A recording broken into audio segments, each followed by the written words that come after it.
Zilikuwa sherehe za kufana sana katika mji wa Tarbo, kaunti ya Uasin Gishu.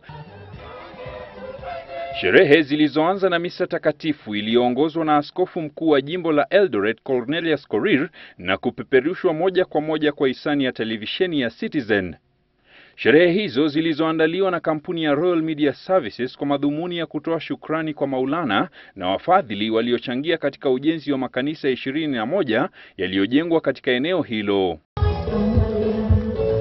Wakati huo huo, viongozi waliofika walichukua fursa hiyo kutoa shukrani kwa Rabuka baada ya kesi iliyomzonga Rais Uhuru Kenyatta kutupiliwa mbali. Mimi naamini ya kwamba hii kesi yote hii kwa mapenzi ya Mungu itaisha, ndio tuweze kusukuma gurudumu yetu ya kupeleka taifa letu mbele. Aidha, ilikuwa bayana kuwa tetesi zilizotolewa kuwa muungano wa Jubilee huenda ukasambaratika baada ya Rais Kenyatta kunasuliwa, ilhali Ruto bado anapambana na kesi yake huko Uholanzi mjini Hague, zilifutiliwa mbali. Tunaomba Hague wajue kwamba Ruto na Sang pia ni watoto wa mama. Tunalilia watoto wetu waachiliwe uhuru. Wale viongozi walikuwa wamefungwa kule, walikuwa wamestakiwa kule Hague, walikuwa 6.